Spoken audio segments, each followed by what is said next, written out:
The Buddha said to Ananda, all sentient beings have, since time without beginning, been caught in various delusions and distortions, planting the seeds of karma like a cluster of entangled tree. Cultivators fail to attain supreme bodhi. So Sakyamuni Buddha told the Venerable Ananda that all sentient beings in this world, since time without beginning, are always doing things upside down, planting seeds of karma upon karma endlessly, like this evil entanglement. Most people don't understand these words. So this name is actually a kind of tree.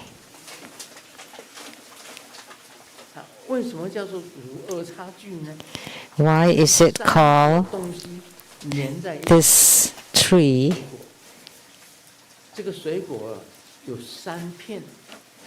Because there are three things kind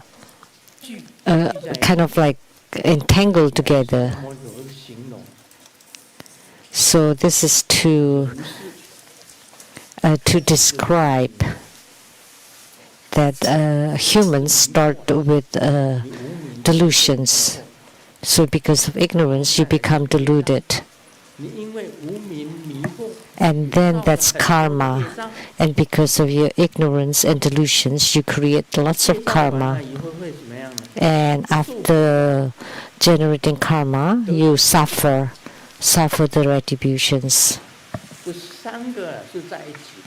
So these three are together: ignorance or lacking wisdom, karma, and suffering. And this tree called Aksha, a kind of fruit in India. So just like that Aksha fruit, because you're ignorant and deluded, you create a lot of karmas, and the karmas result in the suffering fruits. So ignorance, karma, and suffering are together. So like the cluster of Aksha. So ignorance, karma, and suffering are entangled together perpetually. And all cultivators fail to attain supreme wisdom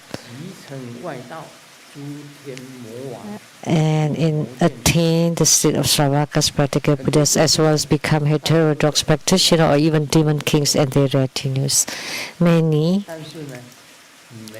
spiritual cultivators want to attain supreme wisdom, but they do not attain the true cultivation methods. So they just practice blindly.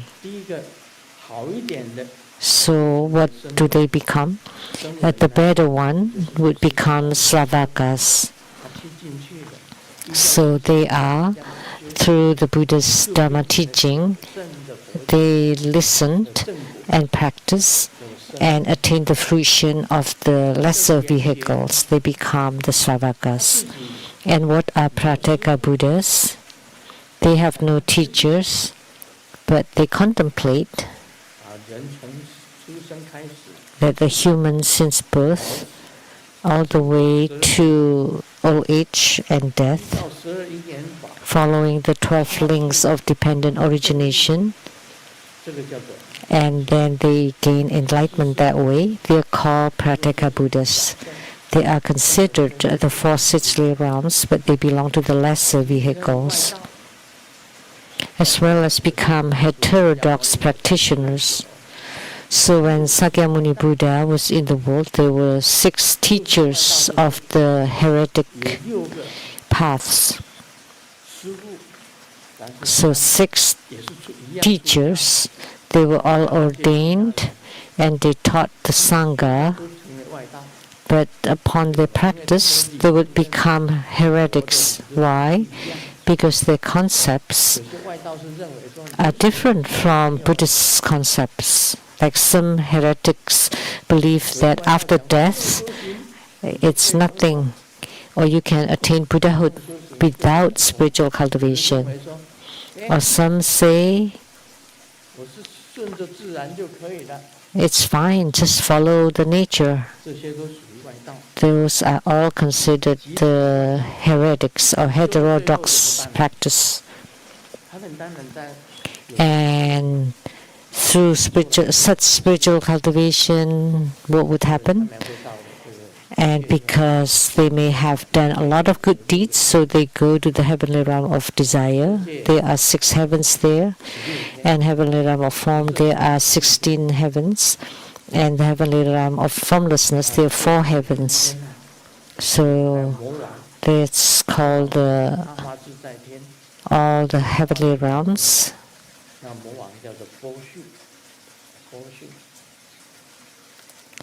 And the demon king is called Mahaswara or Poshin. So even demon kings also have Dharma power. The heavenly beings also have Dharma power. They are all spiritual cultivators. So even the Mara kings or demon kings have cultivated spiritually, because without spiritual cultivation, how can you become demon king? That's from the Mahaswara heaven. So the heavenly king of the 6th heaven all become the retinue of demons or Mara, or disciples of the Mara, or retinue or family of the Mara. So if you practice randomly or haphazardly, then sometimes you only attain sravakahood through listening to the Dharma teaching of Sakyamuni Buddha. You gain enlightenment, but you don't deliver sentient beings, then you become a sravaka. Or those who practice according to 12 links of dependent origination, you become a pratyekabuddha. Or you practice blindly, but you also do good deeds, then you go to the heavens, the heavenly realm of desire, form or formlessness, all the heavens there, and also demon kings, who's called Poshin or Mahaswara, and their retinues.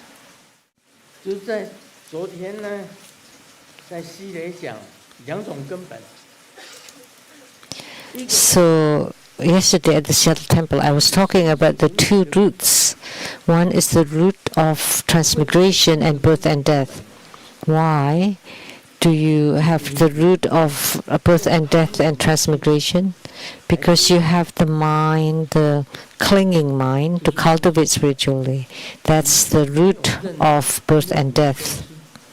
And because you don't recognize the marvelous and radiant true mind, so cultivating blindly like that is wrong. And because of that mistake,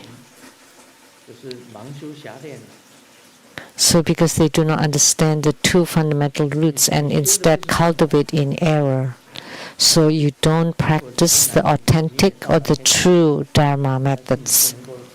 You can go to the heavens, but you cannot attain Buddhahood or reach the 4 saintly realms. So that's the root of the birth and death and transmigration. And the second fundamental, the root, is that you understand the marvelous and radiant true mind and have attained the authentic Dharma, and that's Puti, Nirvana, and Tao. Those are the true authentic Dharma methods. the two fundamental roots. Because you don't know them, so you practice blindly or in error, just following the wrong teaching, I guess. So that would be like cooking sand. It doesn't matter how you cook the sand, it would not become rice. You can only cook rice to make rice. And you need to cook good ingredients or vegetables in order to make a dish. But if you cook sand, no matter how you cook it, you will not make a nice dish. So that means you don't know how to cultivate spiritually.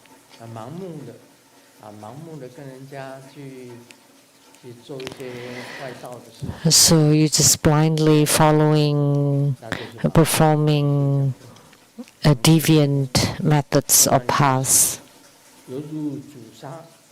So cultivating in error, like trying to cook sand and make a fine meal. How can you cook sand to make a dish? Or to get gold from rocks. There is a medium that Li Dongping can point to a rock to become gold, to become very expensive. There was a rock. That's really nice. Can you teach me this? And then he said, after a few decades, it would become the rock again. It would become. But people with good conscience would say, oh no, that's no good. It would harm other people. But people with bad conscience would say, oh good, that's fine. I want that. They just want to cheat people. Although you can make rock into gold, but after a few years it would return to become rock. So cooking sand will not make a fine meal, and to point to rock will not make gold. And no matter how long you try, even this life and past life and past life and future lives, you will not be able to attain. Because you use sand to cook. You have to cook rice in order to make rice. Grain to get rice.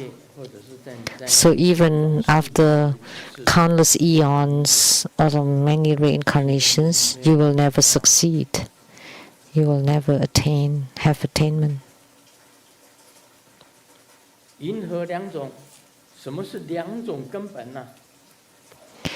What are the two kinds of fundamental roots?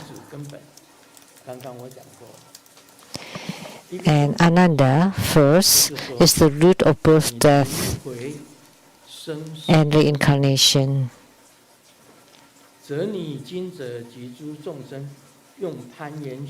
From beginningless time is the clinging mind that you and all sentient beings take to be your true nature. So, you and all sentient beings use this clinging mind, and that mind is not the marvelous, radiant, true mind. It's the mind, the colored mind, and conditioned mind.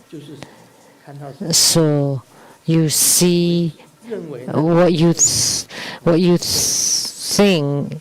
You see what you think, and that's not right. So that's the first root, the root of birth and death and transmigration. And second is the originally pure nature of bodhi and nirvana. It's your inherent luminous awareness, and that's the marvelous and radiant true mind. And the term is called bodhi and nirvana. Bodhi is the fruition, which is anuttara samyak sambodhi, or the unexcelled right realization and right equality. So that's a true bodhicitta. And you understand nirvana. What is nirvana? In the lesser vehicle, there is a nirvana with remainders and nirvana without remainders. And then in Mahayana, there is the nirvana with no function. So the most pure. So what is the clinging mind? If we talk about Yogacara, the eyes, ears, nose, tongue, body, mind, the root of the mind, alaya, they're all clinging mind. They're all considered the clinging mind. What your eyes see, what your ears hear, what your nose smell, what your tongue tastes, what your body touches.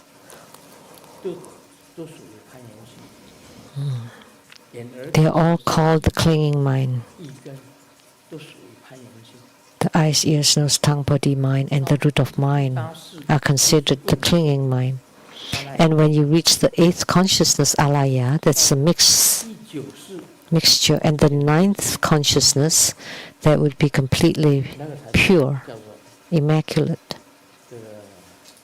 Only then, according to Sakyamuni Buddha, would call the inherent luminous purity, and that's called bodhi and nirvana. And nirvana is also called extinction. 3 Dharma seals, right? That nirvana is extinction.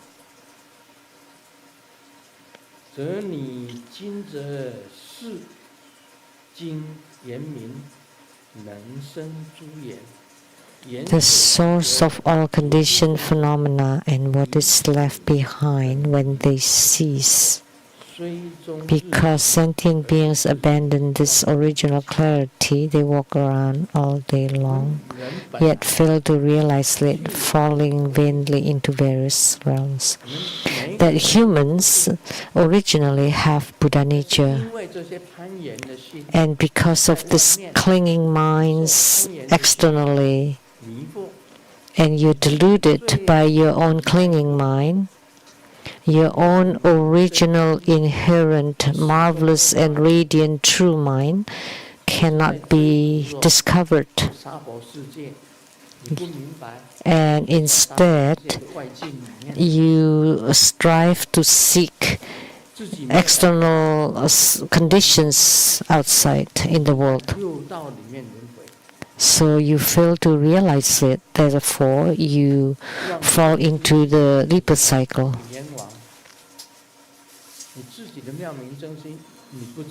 So you don't know about your own marvelous and radiant true mind, and instead you fall into the 6 rebirth realms, which are the heavens, asura, human, hells, hungry ghosts, and animal realms, and continually cycling in that cycle.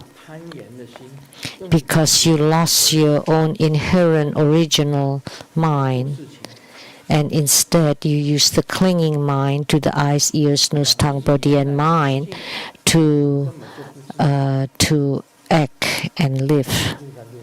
And you don't recognize your own inherent original Buddha nature. So you fall into the 6 rebirth realms. So the Buddha told Ananda, all sentient beings have since time without beginning been caught in various delusion and distortion.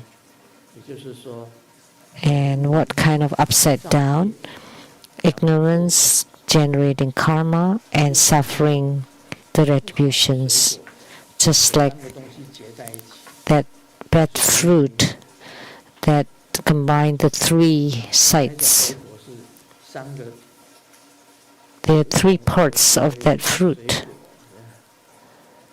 And I remember there was a fruit in Southeast Asia that's called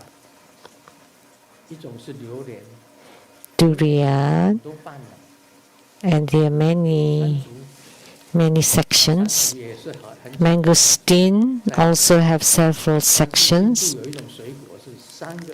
But in India, there are a kind of fruits called Aksha, which have three sections to represent ignorance, karma, and suffering, all together.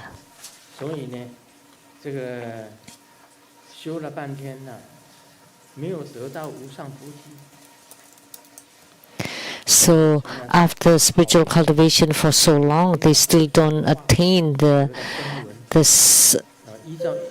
supreme bodhi or enlightenment. Instead, they attain the state of sravakas, pratyekabuddhas, which are still the sixthly realms, or they become the heterodox practitioners, or all the heavenly beings, the heavenly realm of formlessness, formless and form and desire, or become the demon king or his retinues,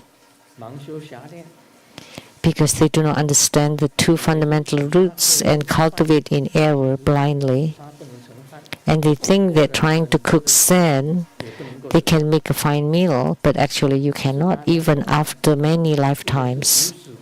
And what are the two roots? One is the root of birth, death, since beginningless time, which is the root of transmigration, or rebirth cycle. And now all sentient beings use their clinging mind to the eyes, ears, nose, tongue, body, and mind, and they think that that's right and clear, but actually that's wrong. And then the other kind of mind is called buddhanature, bodhi, and nirvana, which is the marvelous, radiant true mind.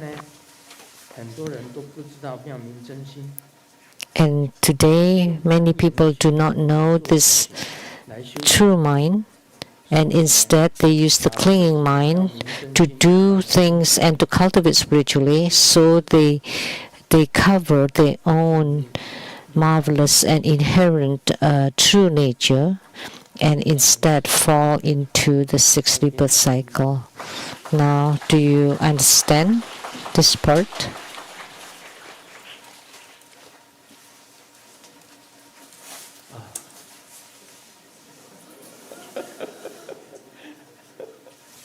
Wow.